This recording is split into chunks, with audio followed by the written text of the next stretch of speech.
Então, quando graça e fé agem juntas, o que acontece no coração do homem? Eu disse para vocês que a graça de Deus é irresistível. Eu me lembro quando eu ouvi falar de Jesus. Eu era um jovem de 19 anos, muito revoltado, cheio de ódio no coração, e alguém pregou sobre o amor de Jesus. A única coisa que eu queria era chorar, porque eu fui sentindo aquele apelo, aquela chamada: vem do jeito que você tá, porque você é meu. E toda aquela rejeição que eu tive ao longo da minha vida, aquilo foi passando e sendo trocado pelo amor extraordinário, incomensurável do meu Senhor e do meu Salvador Jesus. Nessa hora, no coração do homem, acontece algo que a gente chama de arrependimento.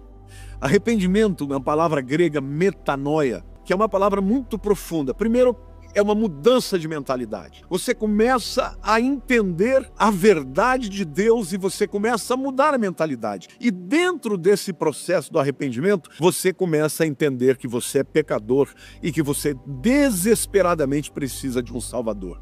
Mas isso não aconteceria se não houvesse a pessoa do Espírito Santo. Como diz lá em João, capítulo 16, versículo 8.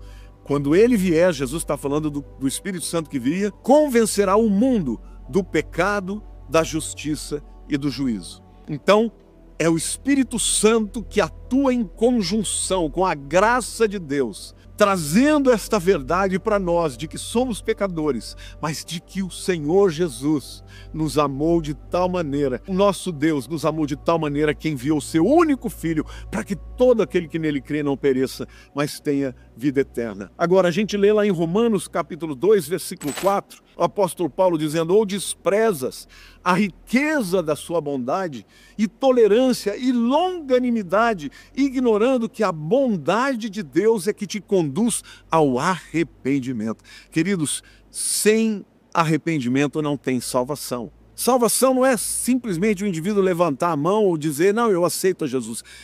Isso tem que haver dentro do coração do ser humano um profundo sentimento e entendimento de que somos pecadores e arrependimento, o desejo de deixar a vida antiga e se tornar filho de Deus. Mas o arrependimento e a consciência do pecado vêm acompanhados também com a graça de Deus e a fé de que Jesus é o único Salvador. Não é maravilhoso? A Bíblia diz, lá no livro de Atos, que não há outro nome que importa que sejamos salvos, nem no céu, nem na terra, nem embaixo da terra, em lugar algum. Agora, isso é uma verdade absoluta. Jesus disse: eu sou o caminho, a verdade e a vida. Ninguém vem ao Pai senão por mim. Agora, existem muitas pessoas doutas, cultas, preparadas intelectualmente, leem isso, entendem o que está falando, mas não creem. Então, queridos, é fruto da graça, fruto da atuação do Espírito Santo, que revela que Deus amou o mundo de tal maneira que deu seu Filho unigênito para que todo aquele que nele crê não pereça, mas tenha a vida eterna.